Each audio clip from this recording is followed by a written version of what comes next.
નમસ્કાર દોસ્તો, શાંતિશ્રમ ન્યૂઝમાં આપનું સ્વાગત છે। અમદાવાદ નગરે લાંબા વિસ્તારમાં આવેલ જીવનધારા વૃદ્ધાશ્રમમાં તારીખ 19ના રોજ પૂજ્ય આચાર્ય ભક્તિ યોગાચાર્ય શ્રી યશો વિજય સુરેશ્વરજી મહારાજા, પૂજ્ય આચાર્ય શ્રી મુનિચંદ્ર સુરેશ્વરજી મહારાજા, પૂજ્ય આચાર્ય શ્રી ભાગ્યેશ સુરેશ્વરજી મહારાજા આદિ 65 જેટલા શ્રમણ શ્રમણી ભગવંતોના પગલાં થયા। પૂજ્યશ્રીનું ભવ્ય સામયું થયેલ જીવનધારા વૃદ્ધાશ્રમ પરિવારના સંદીપભાઈ શાહે જણાવેલ કે જીવનધારા વાત્સલ્યધામમાં પ્રથમ તબક્કામાં બની રહેલ ઉષા જીત મહાવીર હોસ્પિટલ વૃદ્ધાશ્રમમાં આજરોજ પૂજ્ય ગુરુ ભગવંતોના પગલાં થતાં પરિસર ધન્યતા અનુભવે છે। પૂજ્યશ્રીએ સંકુલ નિહાળી આશીર્વાદ આપેલ છે। આ વૃદ્ધાશ્રમમાં 360 જેટલા વડીલો રહી શકે તેવી સુંદર વ્યવસ્થા સાથે હાલે વૃદ્ધાશ્રમમાં 288 જેટલા વડીલો રહે છે।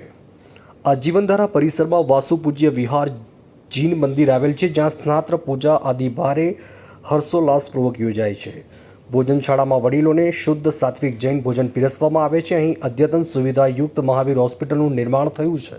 સંસ્થાને જોઈ ખૂબ ખૂબ આનંદ થયો। આના જેવી સાધર્મિકો માટેની અને લોકો માટેની સેવાનો બીજો કોઈ ઉપક્રમ હોઈ પણ ન શકે। સંસ્થાનો ધ્યેય પણ બહુ સારો છે, વ્યવસ્થા પણ સરસ છે, બધાને ખૂબ સરસ સાધતા મળે છે। ખૂબ ખૂબ આશીર્વાદ। અને ઉષાબેન જેવા જે દાનવીર દાતાઓ મળ્યા છે અને સાથે સંદીપભાઈ, અલ્કેશભાઈ જેવા સરસ મજાના જે કાર્યકર્તાઓ મળ્યા છે, એના કારણે આ સંસ્થા ખૂબ ખૂબ વિકાસને પ્રાપ્ત કરી રહી છે। જીવનધારા વૃદ્ધાશ્રમ પરિવાર જે બની રહ્યો છે જીવનધારા વાત્સલ્ય ધામ, અને જીવનધારા વાત્સલ્ય ધામમાં જે પ્રથમ તબક્કામાં બની રહી છે ઉષા જીત ભગવાન મહાવીર હોસ્પિટલ, અને આજે જીવનધારા વૃદ્ધાશ્રમ પરિવાર ખૂબ જ ધન્યતાને પ્રાપ્ત થયો છે।